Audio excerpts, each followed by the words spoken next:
আসসালামু আলাইকুম। সবাই কেমন আছেন? আমি আলহামদুলিল্লাহ ভালো আছি। আমি আজকে আপনাদেরকে দেখাবো একটি নতুন টিউটোরিয়াল। দেখেন বন্ধুরা, আমার ডেস্কটপের উপরে কিন্তু কোনো আইকন নাই। আপনার কম্পিউটার বা ল্যাপটপের এমনটা কিন্তু আপনি পড়তে পারেন। আপনি যদি জানা না থাকে তাহলে কিন্তু এমনটা হতে পারে। দেখেন আমি এখন কম্পিউটার ওপেন করব, কিভাবে আপনি একটা ফোল্ডার রাখবেন সেটা কোথায় গেল সেটা আপনি দিশেহারা হয়ে যাচ্ছেন। যারা শয়তানি করতে চায়, অনেক ফ্রেন্ড আছে তারা শয়তানি করতে চায় যে তোর ডেস্কটপের আইকন কিন্তু হাওয়া হয়ে গেল।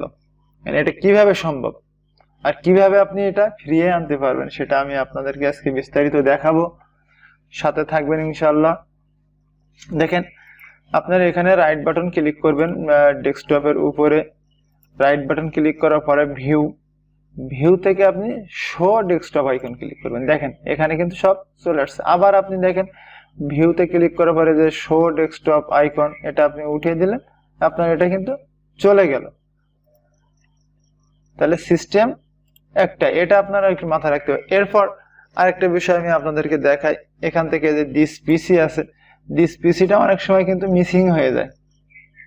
এই দিস পিসিটা আমি ডিলিট করে দিলাম। এখান থেকে ডিলিট করে দিলে দেখেন দিস পিসি কিন্তু এখন আর নাই। এখন এইটা আপনি কিভাবে নিয়ে আসবেন, দিস পিসির আইকনটা কিভাবে নিয়ে আসবেন, বা এই যে রিসাইকেল বিন কে এগুলো আপনারা কিভাবে নিয়ে আসবেন।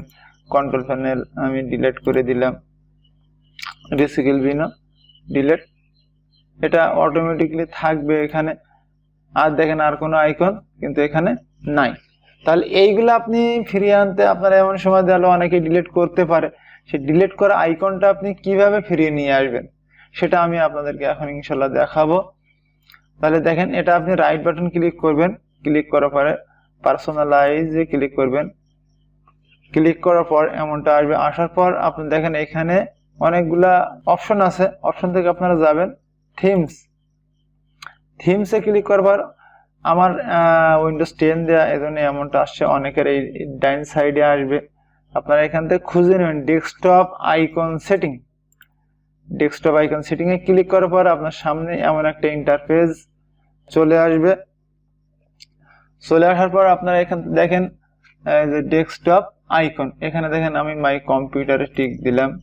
তারপর আমার এখান থেকে যেগুলা দরকার সে আমি কন্ট্রোল প্যানেলে টিক দিলাম। আমার যেটা দরকার সেটা আমি টিক দেওয়ার পর এখন কি করব, অ্যাপ্লাই দিয়ে ওকে। দেখেন বন্ধুরা, আমার কিন্তু সেই দিস পিসি কন্ট্রোল প্যানেল এটা কিন্তু চলে আসছে। ঠিক এমনি ভাবে আপনারাও করতে পারবেন, খুবই সহজ যদি আপনার জানা থাকে। ধন্যবাদ বন্ধুরা। যদি আমার টিউটোরিয়ালটি থেকে আপনাদের সামান্যতম উপকার হয় তাহলে অবশ্যই আমার চ্যানেলটি সাবস্ক্রাইব করে পাশে থাকবেন এবং পাশে থাকা বেল আইকনে ক্লিক করে রাখবেন, যাতে আমার পরবর্তী নতুন আপডেট ভিডিওগুলো আপনারা পেতে পারেন। আজ এ পর্যন্তই। সকলের সুস্বাস্থ্য ও নেক হায়াত দান কামনা করে আজকের মতো বিদায় নিচ্ছি। আসসালামু আলাইকুম।